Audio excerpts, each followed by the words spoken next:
Franchise Sports Media!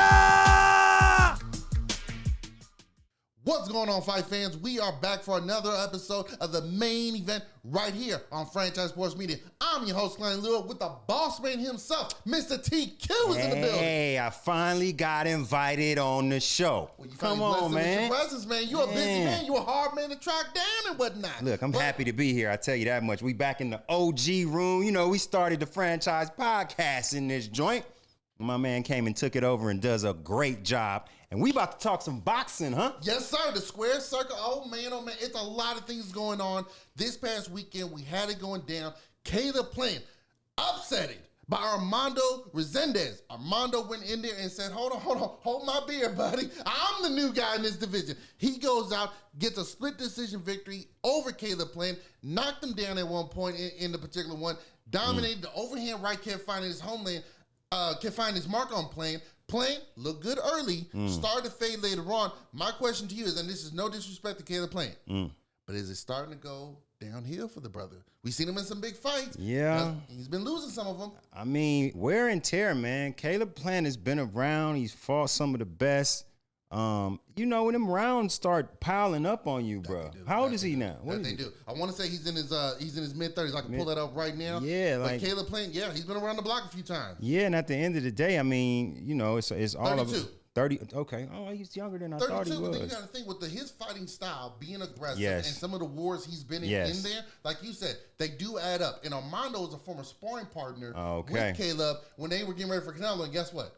They had to pull Armando out of the training. They say, hey, brother, you got to go. Oh, so damn. Clearly, how long ago was that? This was 2 years ago. Okay. 2-3 years ago. So clearly they saw in training, hey, this guy's a little bit tough right now. Yeah. And obviously Armando saw some things too. he said, oh, yeah, I remember. I might be able to get old boy. I remember. But you know what, though? I think Caleb is still going to be able to bounce back, still be a name to be reckoned with within the division. I think this was great for boxing, though. Yeah. I mean, he's always been a dangerous fighter. He's one of them guys, like you said, very aggressive, going to keep coming. You definitely haven't seen the end of him. No, not at all. Yeah. Not at all. I just think it's one of those, and to me, Caleb, the way he fights is almost what we wish most of our top name fighters in boxing Preach would do. that. Say that. I'm going at it. I'm getting 10 toes down. Absolutely. Win, lose, or draw, I'm coming at you. Yes. Yeah, you might catch me, but I'm going to catch you as well. Whoever's the last man standing, we shall see. That's why I think he's going to be okay with this. Because as fight fans, we saw. Now, I mean, he lost. Yeah. He got beat up. Yeah. But he put everything he had out there. Just wasn't his night. Yeah, you know, there's always this MMA versus boxing conversation. Yes.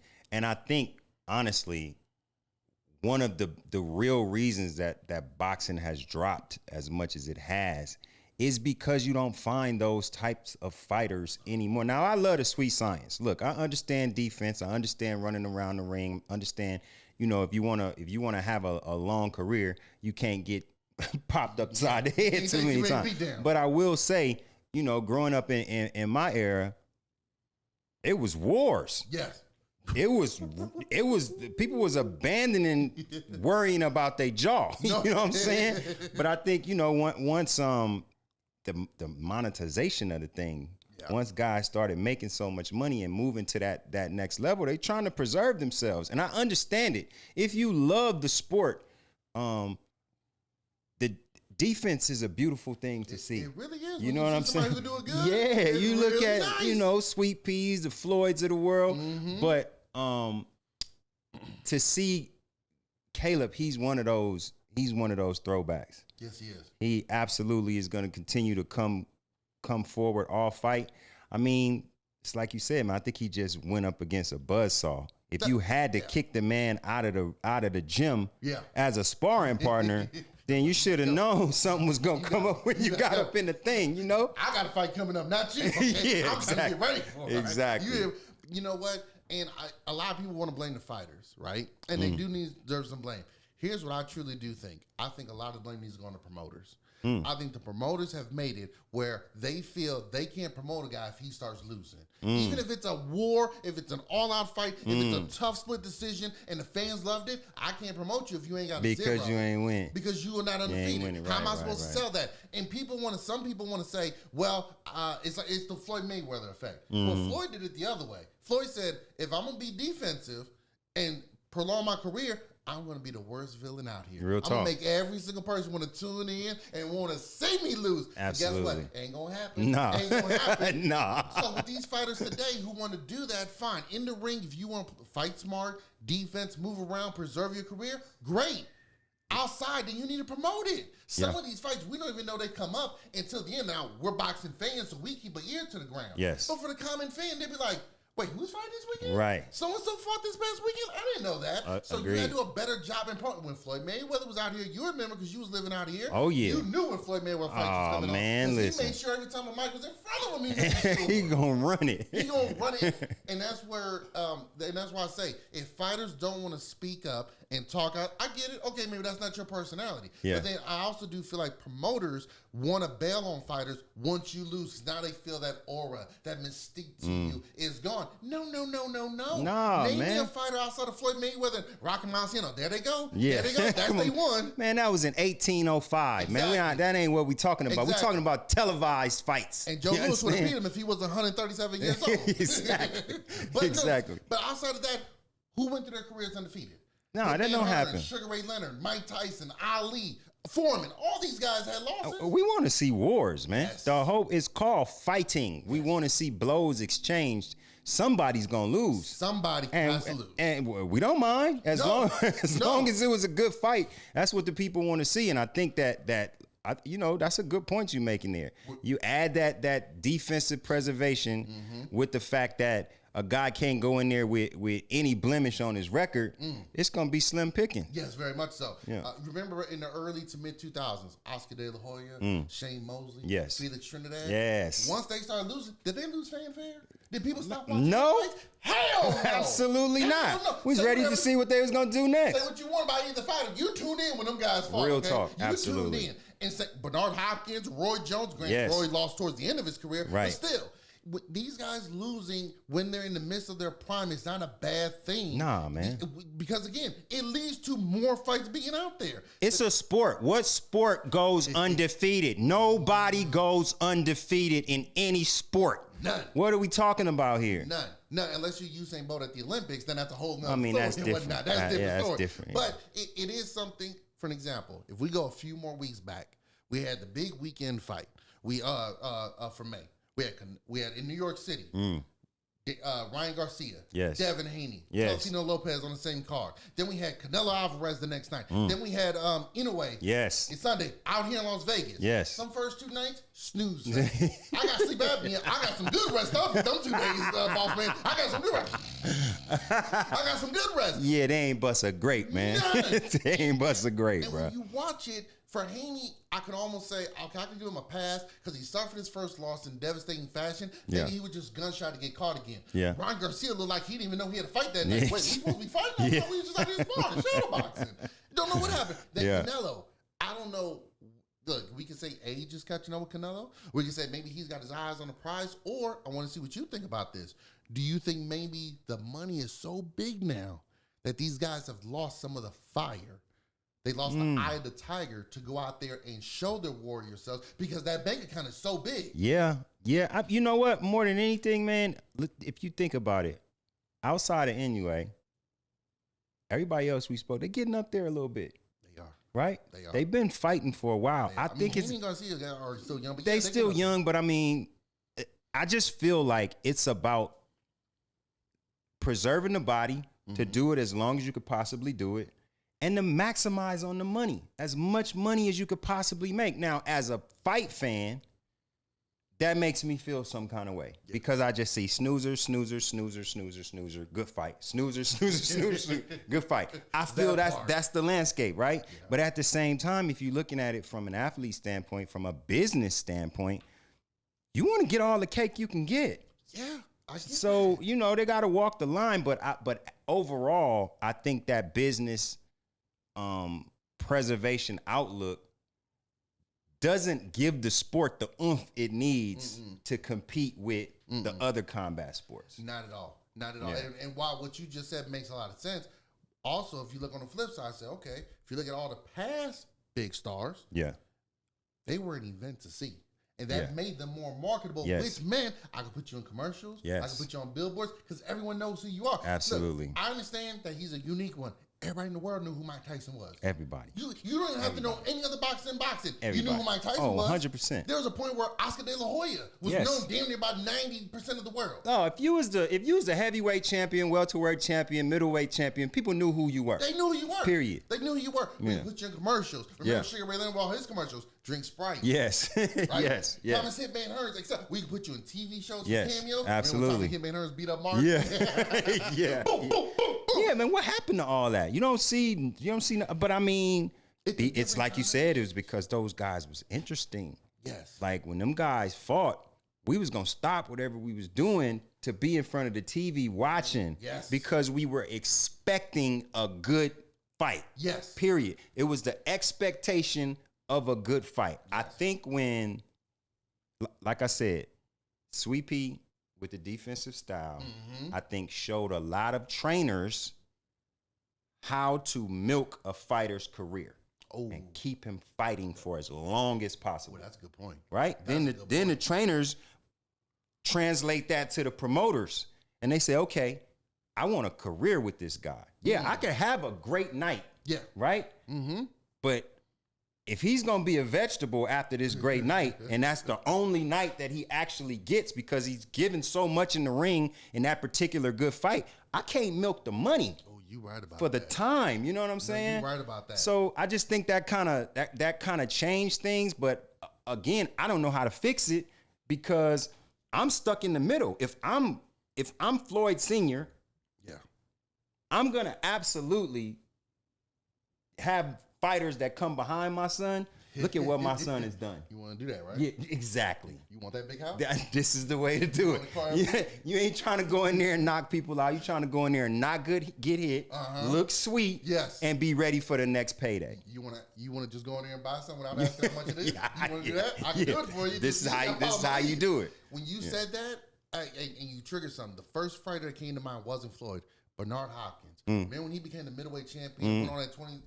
Now, he had some moments in there where he put you down. Yeah, but for sure. He became a defensive fighter. Yes, he did. Now, granted, before that, you could say he was a little bit more defensive oriented, but he became, hey, I want to defend these titles. My defense is my and offense. my defense is what's going to go out. Yes. That's going to open it up so I can counter you. Yeah. Who bought the bam? put you Exactly. down. So that is a great point. Now, the trainers see that. They transit. Because before that, nothing but action. That's it. Nothing but Period. action. Go in there and knock him out. Rock him, sock him. Period. Bop, bop, bop, bop, bop. Period. Point blank. Who's the last man standing? And Exactly. I think anyone before that, before Pernell, like when Sugar Ray Leonard beat Marvin Hagler, yeah, he beat him, and it maybe wasn't the most exciting fight from an offensive standpoint from Leonard. You look at that, and it was criticized. Yeah. It was so heavily criticized that a lot of fighters were like, yeah, I don't want that. I want to go out there and put on a show. Right. But then, like you said, well, shit, Pernell Whitaker ain't taking no punishment. Yeah, he No. now lost his decision, but he ain't out there getting his butt whooped. So maybe we need to start treating our guys. So that is a great point. And then obviously Floyd came in, perfected it. Right. And then But I think Sugar Ray versus Hagler was. I mean, Hearns. over Hearns, it was No, Hagler. it was Hagler. Hagler. Yeah, that was a necessity. You had to. He wasn't gonna beat him no other way. wasn't gonna- Yeah, you know what I'm saying? So It that was was like- strategy. it had to That's be. him changing his strategy up for a particular fighter, and it worked. Yes. I think when it got to Sweet Pea and Floyd, and even to a certain extent B Hop, it's like, okay, I can plant my flag in this way of boxing because once again, I can preserve myself. I can get more paydays. I can fight longer. I can fight older. Yeah. Right. Yeah. Yeah. And so that's just expanding on your career, man, trying to get all you can get. I think that the fans ended up suffering Very much so. because a lot of the new fighters came out and were shown by some of those same trainers, Yeah. some of those same promoters, some of those same managers, like, look, man, this is about fighting for 15, 20 years and getting multiple paydays. Yeah. And when you tell somebody that, I mean, what, you ain't gonna go for it? I would. And you watching Floyd ride around in a Rolls Royce airplane?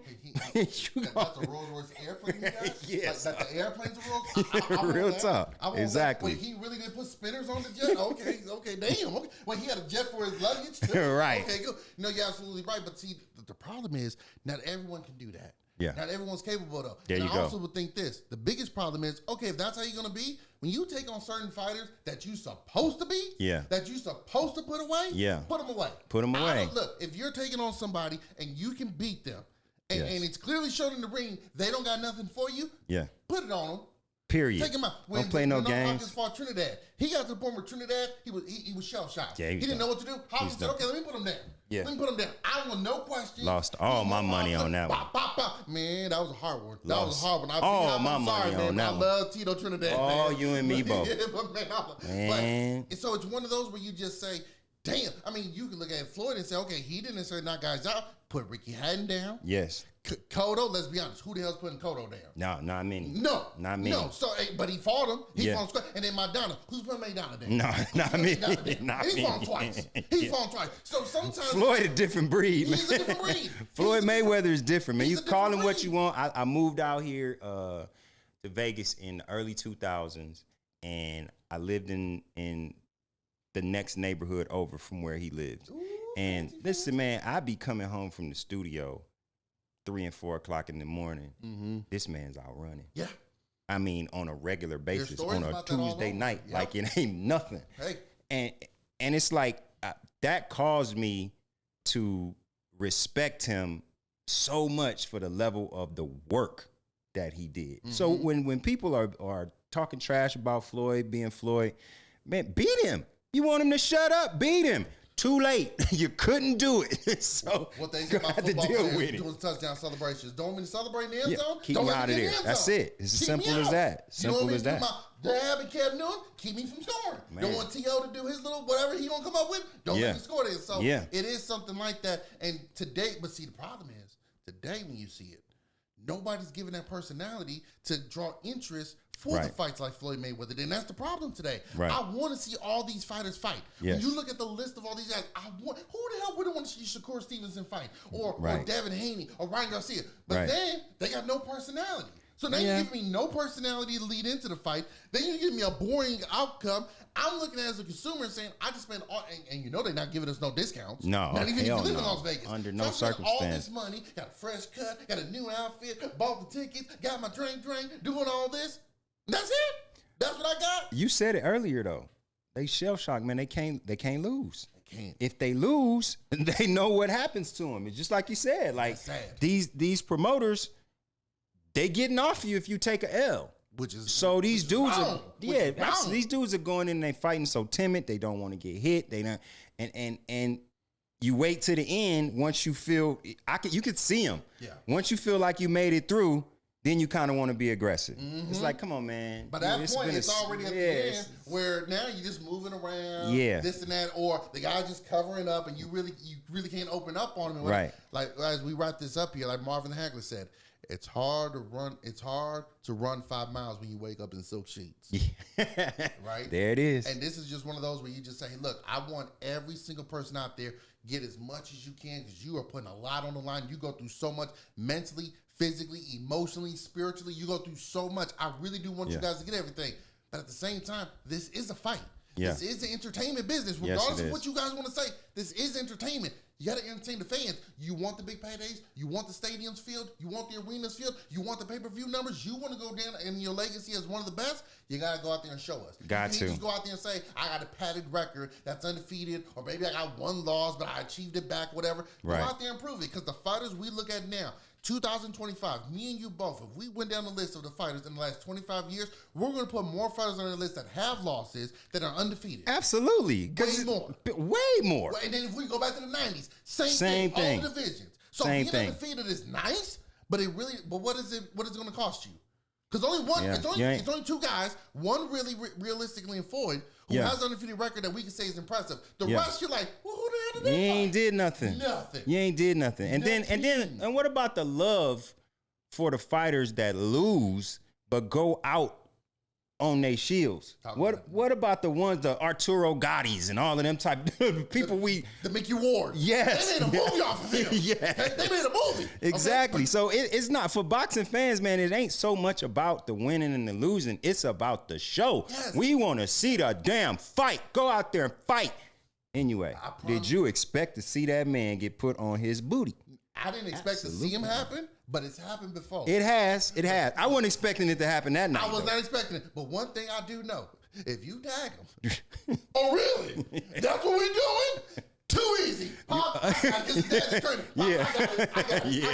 know. You opening up a mean can of worms. Boy, them worms gonna turn into cobras coming up out that can. Look, I'm not saying this because he's of Asian descent, but I'm being honest. It reminds me of those scenes in old kung fu movies where the guy gets hit and he goes, yeah. Tastes his blood, spits it out, and all of a sudden those 100 ninjas that come out, those gangsters, he beats them all up and whatnot. Man. That's what it comes like. But look though, when he does that, what are the fans doing? We talking about him. Absolutely. That's the face of boxing. That's what we want to see. When Tank Davis is knocking fools unconscious, knocking them out. Yes. That's what we want to see. Exactly. And the heavyweights are doing it. That's what we want to see. Absolutely. That's what we want to see. It's nice to be perfect. But boy, let me tell you something. In a way, I know he's fought over here a couple of times, but he's big over.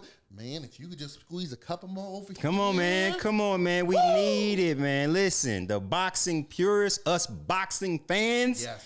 We need you in America, my brother. Please. I pray to sweet baby Jesus, 8 pounds, 7 ounces. And I ask him, I know it's hard, but if somehow we could get Inoue and Tank Davis. My goodness. Sweet baby Jesus. Oh, my. I got the chills. Look at that. Let me tell you something. That's going to be the fight right there. Yes, indeed. That is going to be the fight, and that's going to be the build-up. If it ever happens again, I know what the weight difference is. It's going to be tough, but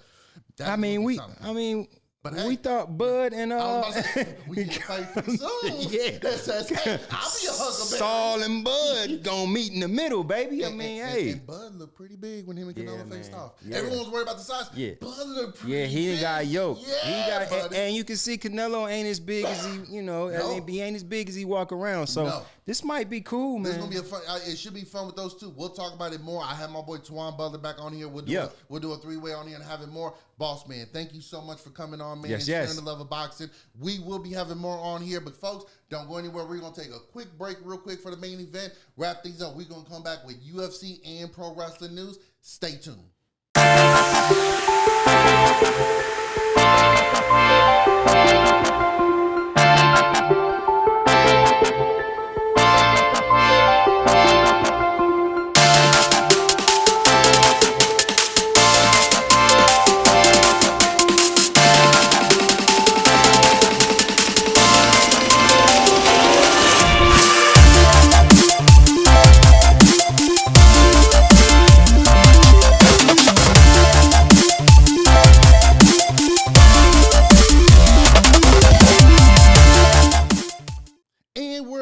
Fight fans, right here on the main event. I'm your host, Kalani Lua, here for Franchise Sports Media.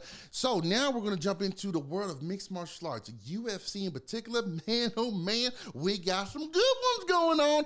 International Fight Week is going to be taking place.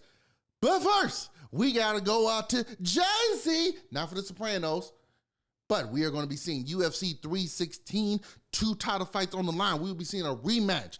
Merab Delavush taking on Sugar Sean O'Malley. The man Merab beat for the title. He would now defend it against him in a rematch. He beat him last September at UFC Noche in the Sphere. Man, what a sight that was visually, right? Now, these two are going to go out again in the co-main event for the Women's Bantamweight Championship. We got Juliana Pena taking on Kayla Harrison. She's back. Kayla Harrison finally getting a crack at UFC Gold, taking on the tough and ruthless Juliana Pena. That's going to be a lot of fun. We also got Kevin Gastelum on the card, Mario Batista on the card, Vicente Luque versus Kevin Holland on the card. This is going to be a big one, so let's just dive into it. Merab, 19-4, has the most takedowns in UFC history. That is a stat, I'll be honest, I did not think anybody was going to be able to capture that from one Georges St. Pierre. Merab, though, has shown time and time again, fight after fight after fight, his takedowns are damn near unstoppable. You are not going to stop him from getting the takedown that he needs. If he wants to take you down and put you down, and we're going to do that, that's what I'm going to do. What's interesting is, because of his takedown, it opens up his offense to say, I'm going to take you down so much and so often, you can't get your offense off because you're going to be so focused and worried about that. Now, if I want to come upstairs, whoop out the band, throw some hooks in there, some straights, hit you with some combinations, I can do that because you're so worried about me taking you down. And then guess what? This moment you try to go ahead and put your hands up and try to strike back with me, and we're going back down. I get you up against the cage. Merab, I'm going to take you right back down. So it's been awesome to see Merab use his wrestling to pretty much isolate all of his opponent's offenses. We saw that in Sugar Sean O'Malley at Noche. It was a close fight on the judges' scorecard, but when you watch it, did it really feel like Sugar Sean won? Did it really feel like it was a close bout? No, it didn't. I watched it live. It didn't feel like it was winning. Yes, some Sugar Sean fans in the back at that time, they were losing their minds, being mad. Oh, you're wrestling. Well, it's your fight. It's your job to go out there and figure it out.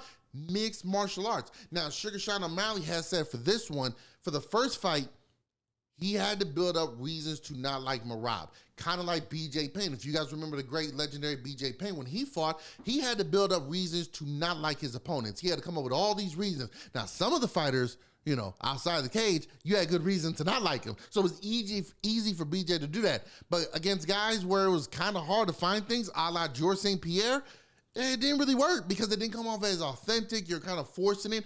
Ronda Rousey, when she fought Holly Holm, how she had to go out there and kind of force it during the stare down. Oh, she's fake. She said this and that, but we know who you really are. And Holly's like, what are you talking about? I have no idea what you're talking about. When it's not authentic and real, you can then get in your own head, in your own mind, because you're trying to build yourself up to dislike this person so much to unleash on them. If it's not real and authentic, well, you're going to have trouble maybe dialing it in on that particular night. We saw with Sugar Sean, he wasn't able to. Now he's saying, I'm not doing that this time around. I got nothing but love and respect for this dude. And seriously, Merab is one of the nicest, most genuine fighters on there. He has a great personality, loves interacting with the fans, loves making videos, content, and just putting things out there to just show off, hey guys, we can also have fun when doing this. Kind of like Cowboy Cerrone, when he would do all those extreme sports, or when he do all those adrenaline-filled activities. Hey man, I can have a good time as well. For me, this is not only helping me for the fight, but it's also allowing me to just say, hey, we can have fun out here. Yeah, don't worry, big guy. We're gonna fight when it's time, but right now we're good. We're good. For Merab, it'd be interesting to see what he changes up in this particular one, because while he dominated Sugar Sean the first time, you got to imagine Sugar is going to make adjustments. He is going to come out with different game plan. He is going to try different things. And he's a great counterpuncher. So all he really needs to do is try to time some uppercuts, some knees, even just to get Merab thinking. When Merab shoots in, and let's say he doesn't get a takedown right away, they're up against the fence or whatever, you can't just sprawl on Merab and just try to push his head away and try to get back. You got to start throwing some elbows. You got to start throwing some strikes. You have to not allow him to clamp his hands, to find position, to put you down and further so he can get a more dominant position on you, whether it's half mount, full mount, half, whatever. You got to allow him, you got to allow him to give him something to think about and say, okay, I don't like doing that. Even though I got the takedown, I'm getting beat up right now. Let me not do that and let me try something else. That could be a good way for O'Malley to find openings and find some future success in this particular matchup. For Merab, like I said, I'm very curious to see what he tries differently. Does he maybe try to feint some of his takedowns and come up over the top with a left or a right to see if he can catch Sugar Sean O'Malley? You don't want to stand up with this guy necessarily and just have an all-out striking match. Ask Chito Vera. But you also don't want to sit there and not threaten him with your strikes. For O'Malley, does he work on some of his jiu-jitsu? Does he work on his movement to stay on the outside and not get caught up against the cage? That back line in the octagon, before you get to the cage, he's got to know mentally, well, I can't let my back foot get past that. Once I get near there, I need to circle out, keep moving away, keep the fight in the middle. The problem with that is because Merab's takedowns are so good, if Merab gets a takedown in the middle, you can't use the fence to climb up, and now you really have to hope that your submission game or that you can find some openings and sprawling and twisting and turning and spinning around to get up and get out from up underneath him. So the main event is going to be fantastic. These two are going to deliver a fantastic showing.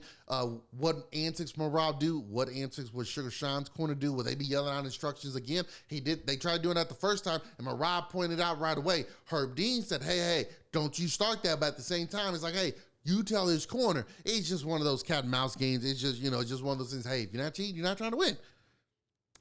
In the co-main event, the Women's Bantamweight Championship will be on the line as Juliana Pena, the champion, at 13-5, puts it on the line against two-time Olympic gold medalist in the world of judo, against 18-1 Kayla Harrison, who has looked phenomenal in the cage. Kayla coming to the UFC, making 135, which a lot of people was questioning, can she get that low? She is able to do so. She looks great doing it, and she's been able to show, hey, I'm strong, I'm physical, I'm getting better and better. Despite having 19 fights, I'm getting better and better in the ring. We already know how good her takedowns are going to be. We already know what her ground and pound can be. But we also know how tough Juliana Pena is. We know how good her ground game is. We know how strong her takedowns are. We know that she is ruthless when it comes to strikes. She's not afraid to get hit either. She will come forward at you. She will apply that pressure. We saw that's how she was able to get over Amanda Nunes and many other opponents. How will Kayla deal with that? If you guys remember, because of Kayla's background in judo, remember Ronda Rousey when she fought Miesha Tate in the UFC, not in Strikeforce, in the UFC. Miesha kept trying to come in and take her down with her wrestling. That kept putting her right into Ronda Rousey's wheelhouse. Okay, I'm just going to grab you, flip you, take you down, and be on top of you. And it wasn't until like the third round where Miesha kind of said, okay, let me try standing up with her a little bit more. And she started tagging her a couple of times, but then she go right back into takedowns. For Juliana, we know she's going to push forward. She is going to come at you, guns blazing, firing all shots. Her best defense is a stream offense. So with that, can Kayla counter, circle, avoid the strikes, grab and throw her down and get her to the ground? That remains to be seen. Will Kayla maybe try to surprise her and try to stand up with her? Now, Amanda Nunes stood up with her. She had her moments, knocked her down, but let's be honest. Pena showed against the most fierce, greatest female mixed martial artist of all time. She ain't scared to stand up with her. And we know what type of knockout power Amanda Nunes has. So for Juliana Pena, it will be interesting to see. Does she just stick with what happened, what has got her to the dance and made her the prom queen? Or does she try some other new tactics? Because again, you got a judo expert here, Olympic gold medalist, 2 times.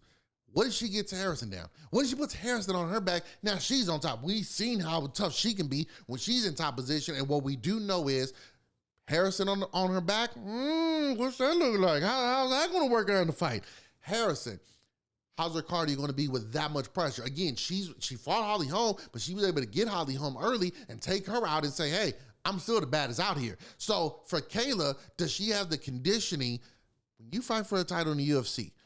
Stage a little bit bigger, lights a little bit brighter, crowds a little bit louder, that opponent coming across from you now, the stakes are a little bit higher, and she's going to be a little bit stiff and timid. I don't necessarily think so.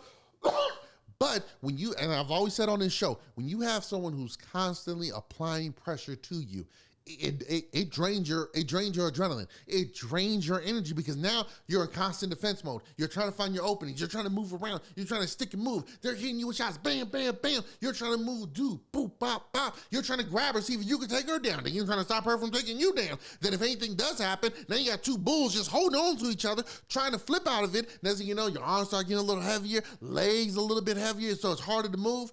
It's going to be very, very interesting, and I'm very intrigued to see how Harrison handles her first title match in the UFC against such a relentless fighter in Juliana Pena. It's going to be a lot of fun. These two, they have that competitive rivalry blood. It doesn't feel like there's genuine hatred. It just feels like, hey, we're 2 competitors. You think you're the best, you have the title so you can claim that, but I think I'm the best and I'm coming for the title. So it's been fun to listen to them talk to each other, but it does, again, it's gonna be a lot more fun to see them clash inside that octagon. I cannot wait for a co-main event. This is one of the better ones recently. I really, really am looking forward to. You also got Kevin Gastelum on the card. He's taking on George Pfeiffer. You also got Mario Batista taking on Patchy Mix. Patchy Mix is 20-1. So this is no slouch here. He's going to be taking on Batista, though. That's going to be a rough one. At 15-2, Mario has shown, hey, man, I don't know easy pushover. So these are 2 guys in the bantamweight division looking to put their names out there and move further up the rank.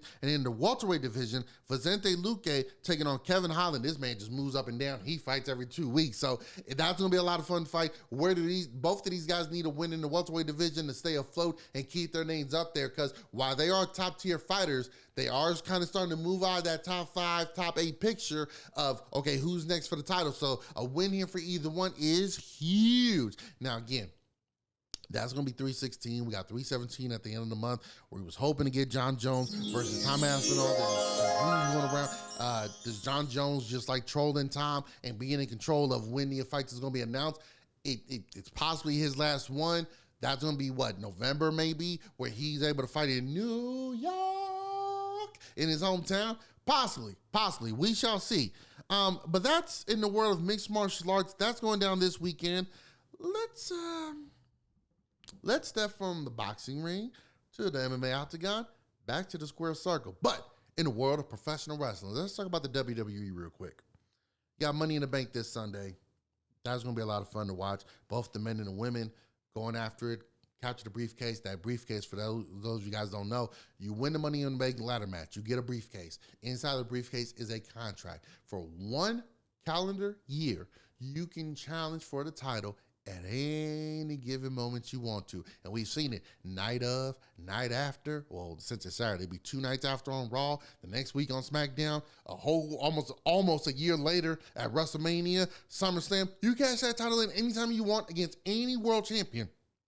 And you could cash it in, you run down, give it to the referee. I'm cashing in right now. They ring the bell, match starts, wham, bam, thank you, ma'am. But before we get to that, WWE, which is now ran by TKO, which is an off-branch of Endeavor, let go one of the most beloved superstars, wrestlers on the roster in R-Truth, a.k.a. Ron Killings, or Ron Killings, a.k.a. R-Truth, however you want to say it. For 20 years, this man has been a part of the company. For 20 years, this man has been beloved, respected by his peers, by the fans. For 20 years, he has been a standout locker room personality, figure, and veteran. Everyone universally loves this guy. How can you not? He's given us some of the greatest comedic moments out there. At 54 years old, still looks phenomenal, still athletic. Yeah, sure, he can't go out there every single night and work matches like he used to. Still hits the splits, still does his flips, still does the things that make him so amazing to watch. At Saturday Night Main Event recently against John Cena, when he challenges for the title, he had the best entrance of all. Came out there taking on his childhood hero, the man John Cena who turned bad guy. Well, I'm going to do it right with the Ron Cena shirt on, the entrance and everything, doing the You Can't See Me. It's phenomenal. His run with the New Day, when he wanted to be a part of it, he just did everything he could because it was all about laugh, life, love. Everything this man has done. And then you let him go. Why? It's because of contracts, and we're seeing what he's making and what he's going to be making in the future. Well, he's in the world of WWE and professional wrestling, they say the way to get over the fans, the WWE universe, the fans have to be behind you. Well, R-Truth gets some of the biggest pops anytime he comes out there. Well, can you sell merch? He had one of the top selling merchandise sales with that Ron Cena shirt when that came out. Well, can you put on good matches? He puts on good matches when he's out there. Are you a good locker room guy? Are you don't be a headache. Don't be disrespectful. Don't be none of that. When he had his off-air birthday in the ring with the whole locker room came out. The whole locker room wanted to come out and celebrate. When they said happy birthday to him, every single superstar had a smile on their face. And now with this release, every single superstar is disappointed. Every single superstar is saying, what are you doing? Of all the people to get rid of, him? What's unfortunate is we're seeing TKO ruin professional wrestling. They're ruining the WWE. The outpricing fans at events. Ticket prices are going through the roof.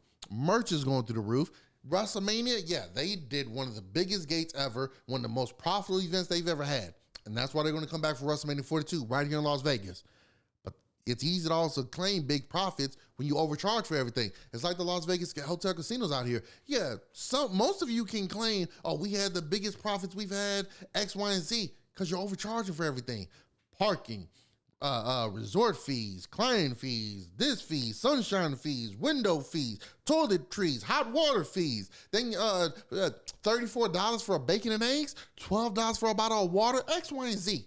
You're outpricing your fans for the sake of profits for your shareholders. Anytime shareholders get involved, you know shit is going to go down the toilet. And with the UFC and WWE under the TKO umbrella, look, we love these sports. We absolutely love them.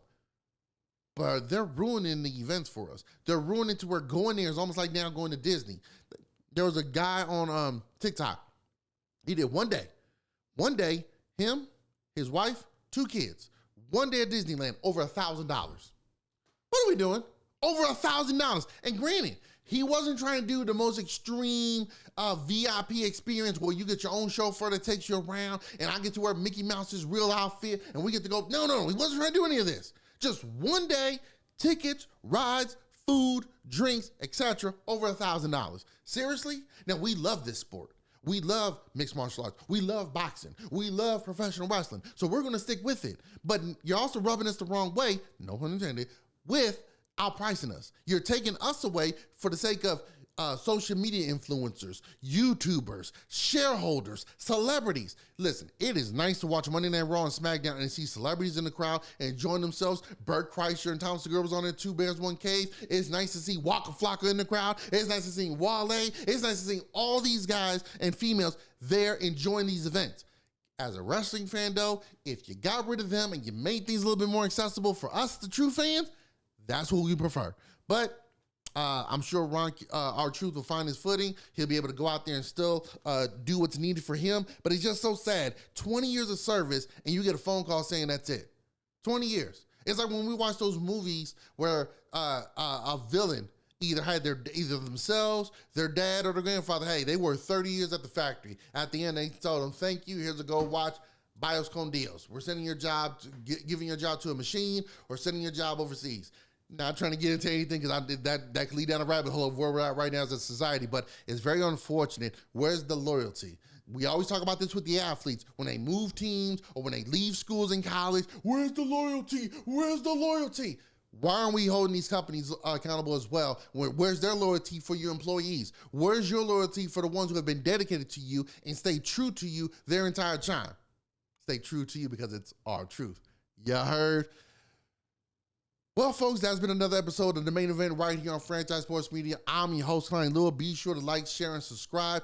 Be sure to tune in as we've been bringing you more events more consistently here on the show. Cannot wait to dive into more. We will be recapping UFC 316 and Money in the Bank, and then we will be jumping in because International Fight Week is coming. We got Ilya Tapouri moving up, taking on Charles Oliveira. The champion has a name. Tune in right here to The Main Event on Franchise Sports Media for all your needs in combat sports. Till next time, fight fans. Peace.